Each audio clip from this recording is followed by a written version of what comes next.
It's the SWP Disciple checking in. Of course, you're familiar with my living room, which is very much designed as if like a 85-year-old woman designed it.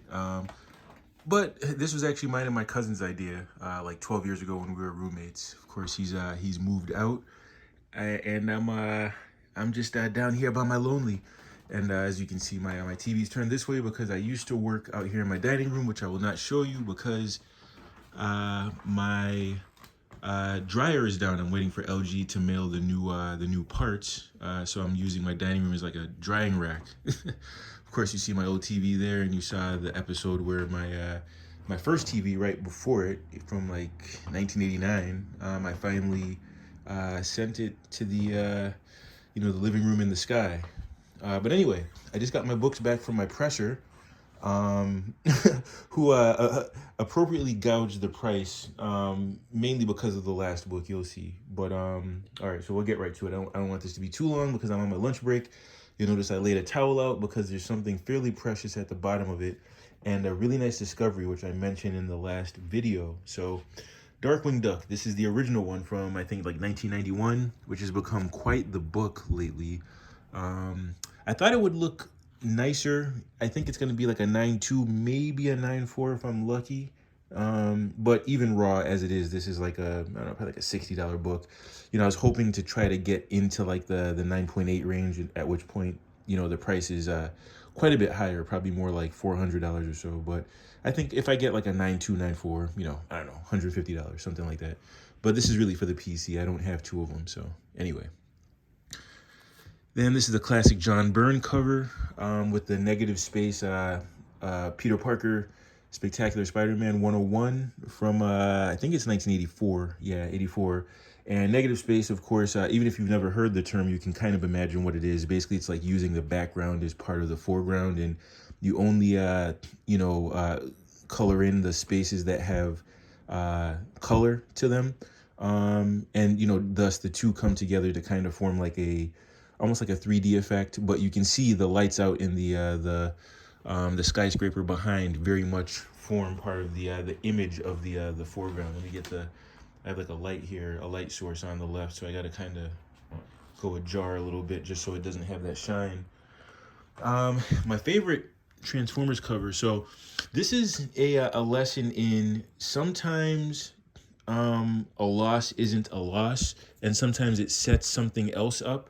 So my comic dealer, which is right down the road, it's one of the older comic stores probably in the country. It's like been there for 50 years. It's under new management, new as in like the last like 8 to 10 years, but he kept the same name. So Bob's Hobbies and Collectibles, but it's been there forever. I've been in Springfield for 31 years now. Next June will be 32 years. But sometimes I buy books just to patronize, right? So I'll get like my weekly pull, like, my Spawn or my Wolverine or whatever random independent. And this book was, I think he sold it to me for like $42 or something like that, which you can see this. I don't know if you can see the spine ticks on the spine, and then on the back, there's some bending, a little bit or some folds, some creases. I can't speak right now. My presser was able to get some of them out. You can see it's newsstand, so that adds some value. Newsstand meaning this UPC right here. You can see the actual bars as opposed to if it were direct market, which right around then in the mid 80s, the comics market started to shift where more books were bought. Probably in the mid 80s, just about maybe 50-50, but maybe it was just transitioning where more books were bought in an actual dedicated hobby shop, which would be this, as opposed to like your corner store, your 7-Eleven, which, as you might imagine, these are rarer. They get there damaged. Kids read them and put them back. The people that buy them, they tend to be kids, and they don't take care of them. So this is kind of like, it's funny because this episode is about the original variant, which you're going to see. But this is kind of the original variant right here, is the newsstand, as we call it. Because those are always rare. They're sold after like 1985, 86. There were fewer of them sold, and they were much more poorly handled. So this is one that I got in one of those 3-packs that you got from like the old like Woolworths. For those of you that are like 100 years old like me and can remember Woolworth, they would have like 3-packs that they couldn't sell in the comic shops, and then they would just bag them like 3 for like $1 or something like that. And this was in there, this gem, and it looks like every bit of a 9.8. So I actually do have a 9.8. of this, but this is probably, other than Transformers #1, like the most famous Transformers cover with Shockwave on the front with the smoking hand, if you will. um, and this in a 9.8, that's like a $400 book. And this looks like it's gonna nail a 9.8. So to finish the story, this one right here, that's all in just whatever condition, that's probably like a 8 at best. This here is just like nothing special about it really. This is just G.I. Joe 100. Nice Cobra Commander cover. I love G.I. Joe. It was my first comic, not this one in particular, but a G.I. Joe comic was my first one that I bought with my own money.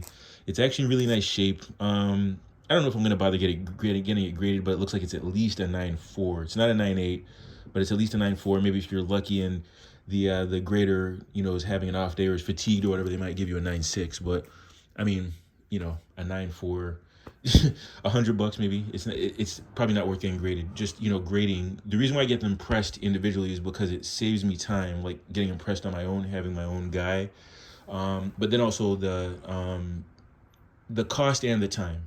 So it's, you know, it adds like a month at least to send it through CGC. Plus they charge for pressing, I think like $25 or so. So my presser, I thought he used to give me a deal. So I would do like 9, and it's supposed to be 15 per book. But if you do as many as like 9 or whatever quantity, it's just arbitrary, right? Because he works outside of the shop, but he's like independent. He would just charge me $10 a book. So $90 for 9 books. He charged me $120 for these.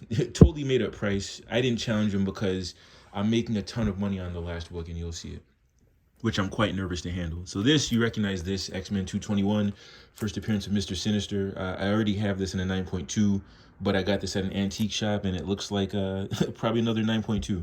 It's maybe I might get a 9.4, but it's starting to heat up because you remember the X-Men cartoon from the 90s? They're bringing back X-Men. The cartoon again is called X-Men 97. So basically picking up where the old one left off, which I think ran from like 92 to like 96 or so. So that's why they're calling it X-Men 97, which should be pretty cool. I was a big fan back in those days, that and Spider-Man, and then on the other side, you know, Batman. So yeah, nice little book to have. I don't know if I'll bother to get it graded because like a 9.4 is maybe like a little over $100, you know, and to send it out and get it graded would be like $25. So obviously you have to deduct that theoretically. So yeah, here's the big boy. Now you remember when I made a post of this, it's out of I took the risk and got it cracked because PGA, which I think became PGX, and if you zoom in, I don't know if you can see it, this was graded way back in 2004. So this is back before people were even really grading books like that. So that means it wasn't pressed and cleaned and all that other extra process, which doesn't count as restoration for those of you wondering, because restoration knocks value down. So yeah, I took the risk because they're hard. I'm not hard up for money. I don't need to sell it, but I like things that are desirable and in their most desirable form if I can help it. So I was gonna crack it, and I would have been happy if it was just, you know, I got like a 9.0 even in CGC, which is probably like a $3,000 book. On eBay, a 9.4, which this looks like it might be, a 9.4 is probably like 4,500 to 5,000 regular on eBay. But there's a surprise. So I think I'm gonna have to put the camera down because I don't want to like try to be a hero and open this with one hand. I probably could, and this stripe right here feels like it might be coming up. It has like adhesive on it, so I don't want to risk it. So let me put this down briefly.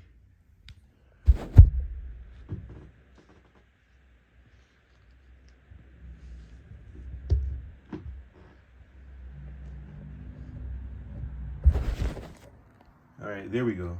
So you can get a pretty good look at it. You can see there's no creases on it. This is in sweet shape, and the back is in really nice shape too. And it's funny, you can smell the 1970s paper, but it's white pages. It's really nice. There's no like yellowing. This right here is like the background of it. You can see the borders are white. A little bit of blue up here, but that's just printer, printer error. It's like as sharp as a tack. I think this is going to be a 9.4, depending on how they adjudicate this staple right here. But that again is that's, from the printer. It's not damage. All right, again, I'm going to have to put it down.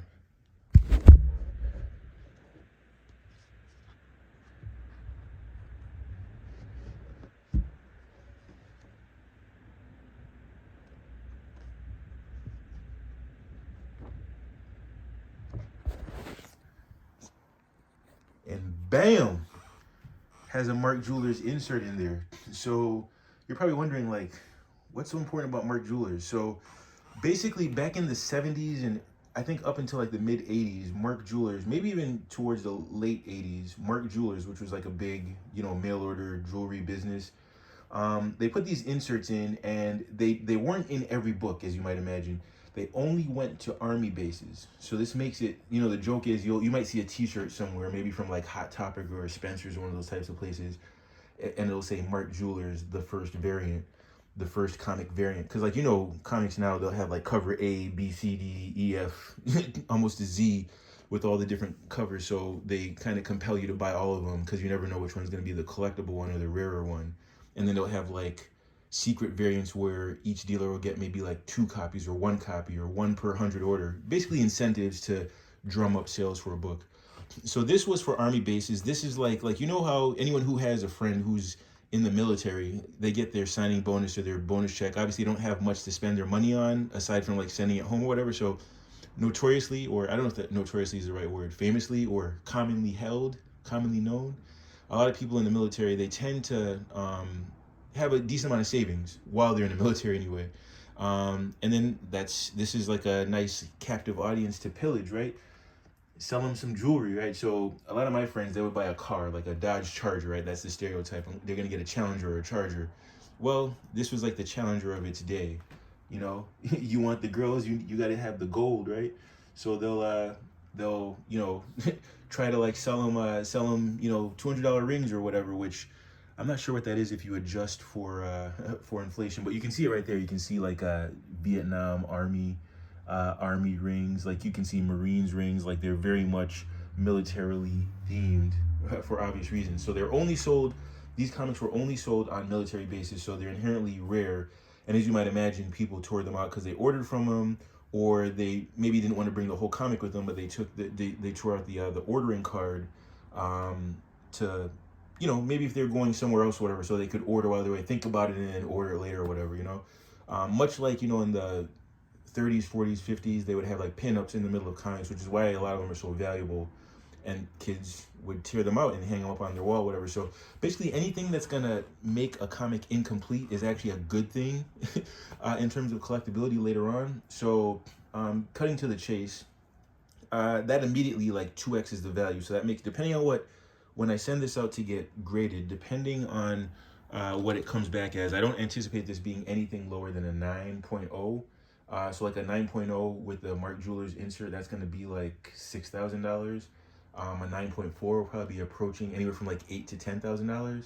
A 9.2, if it just holds still and is a 9.2, that'll probably be, somewhere in between, 6 or so, 7 maybe. And you can check, this is all easily verifiable. You can go to eBay. So my gamble paid off. As a guy who, if you believe in magical luck, I don't have it. A lot of times, things that will be on the edge or on the cusp were like, the odds seem to be in your favor, or whatever, and they often don't break my way. And then this one was like a really nice surprise, especially in this soft market. I'll decide if I'm going to sell it or if I'm just going to keep it for the PC. But as of now, this is my most valuable comic book. So staple issues or whatever notwithstanding, we'll see how they, like I said, how they adjudicate that. But I don't anticipate this coming back lower than a 9. And I'll be happy. And then I'll decide if I'm going to sell it. As you know, I'm still shopping for a car, but then I'm also kind of like looking for a house. And I have some money in my slush fund, but it's like, kind of threading the needle. And then obviously, law school starts in 8 months. So, but these are all good problems. So anyway, let me return to work. I think my lunch break is over. Stay with me. God bless.